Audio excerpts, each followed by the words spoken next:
ഛത്തീസ്ഗഡ് ഭാടപ്പാരയിൽ ആകാശ ഊഞ്ഞാലിൽ നിന്ന് ഒരു യുവതി തെറിച്ചു വീണുവെന്ന വാർത്ത വരുന്നു. 30 അടി ഉയരത്തിൽ നിന്നാണ് ഈ അപകടം ഉണ്ടായത്. സാഹസികമായിട്ടാണ് യുവതിയെ രക്ഷപ്പെടുത്തിയത്. അവർ വീണതിന് ശേഷം തൂങ്ങിക്കിടക്കുകയായിരുന്നു എന്നാണ് നമുക്ക് ലഭിക്കുന്ന വിവരം. വിനീത വിജി കൂടുതൽ വിശദാംശങ്ങൾ വായിച്ചു തരും. എൻ്റെ ദൃശ്യമാണ് പ്രേക്ഷകർ ഇപ്പോൾ കാണുന്നത്.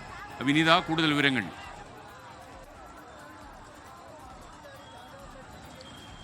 എസ്കെൻ, കഴിഞ്ഞ ദിവസമാണ് ഈ അപകടം ഉണ്ടാകുന്നത്. ഛത്തീസ്ഗഡിലെ ഭടാപ്പാരയിലാണ് ഈ സംഭവം നടന്നിരിക്കുന്നത്. ഒരു അമ്യൂസ്മെന്റ് പാർക്കാണെന്നാണ് നമുക്ക് മനസ്സിലാക്കാൻ കഴിയുന്നത്. ഏതാണ്ട് 30 അടി ഉയരത്തിൽ വെച്ചാണ് ഈ അപകടം ഉണ്ടായിരിക്കുന്നത്. അത് ഈ യന്ത്ര ഊഞ്ഞാലാണ്. ഈ ഊഞ്ഞാലിലിരിക്കുമ്പോൾ നമുക്ക് സുരക്ഷ എന്ന രീതിയിൽ അവർ ബെൽറ്റ് ധരിക്കാനായിട്ട് ആവശ്യപ്പെടുന്നുണ്ടായിരുന്നു. പക്ഷേ ആ ബെൽറ്റ് ഊരിപ്പോയതാണ് ഈ അപകടം ഉണ്ടാക്കാൻ കാരണമെന്നാണ് അറിയാൻ കഴിയുന്നത്. ഈ ബെൽറ്റ് ഊരിപ്പോവുകയും അതിനുള്ളിൽ നിന്ന് ആ യുവതി താഴേക്ക് തെറിച്ചു വീഴുകയും ചെയ്തു. പിന്നീട് അവർ അതിൽ തൂങ്ങിക്കിടക്കുന്ന ദൃശ്യങ്ങളാണ് ഇപ്പോൾ കാണാൻ കഴിയുന്നത്.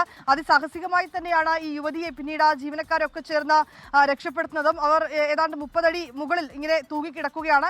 പിന്നാലെ അതിന് മുകളിലുള്ള മറ്റൊരു ക്യാബിൻ പോലുള്ള അതിൽ ഒരാൾ കയറുകയും അവരെ പിടിവിട്ട് താഴേക്ക് ഇറക്കുകയും ഒക്കെ ചെയ്യുന്നത് ആ ദൃശ്യങ്ങളിലുണ്ട്. ഇതുമായി ബന്ധപ്പെട്ടുകൊണ്ടുള്ള അന്വേഷണം പുരോഗമിക്കുന്നുവെന്നാണ് അറിയാൻ കഴിയുന്നത്. എങ്ങനെയാണ് ഈ അപകടം ഉണ്ടായത്, സുരക്ഷ ഉൾപ്പെടെയുള്ള കാര്യങ്ങൾ പരിശോധിച്ചു വരുന്നുണ്ട്. ഈ സുരക്ഷാ ബെൽറ്റ് അവർ ധരിച്ചിരുന്നത് ഊരിപ്പോയതാണ്. ഈ യന്ത്ര ഊഞ്ഞാൽ പ്രവർത്തിച്ചു തുടങ്ങിയപ്പോൾ തന്നെ അവർ താഴേക്ക് വീഴാൻ ഇടയാക്കിയതെന്നുമാണ് ഇപ്പോൾ നമുക്ക് അറിയാൻ കഴിയുന്നത്. താങ്ക് യു വിനീത വിജി. എന്തായാലും അത്ഭുതകരമായിട്ടാണ് അവരെ രക്ഷപ്പെട്ടത്. 30 അടി ഉയരത്തിലൊക്കെ എന്ന് പറഞ്ഞാൽ കുറച്ച് പ്രശ്നമാണ്. സാഹസികമായിട്ട് തന്നെയാണ് ഇവരെ രക്ഷപ്പെടുത്താൻ കഴിഞ്ഞത് എന്നാണ് അവിടെ നിന്ന് ലഭിക്കുന്ന വിവരം.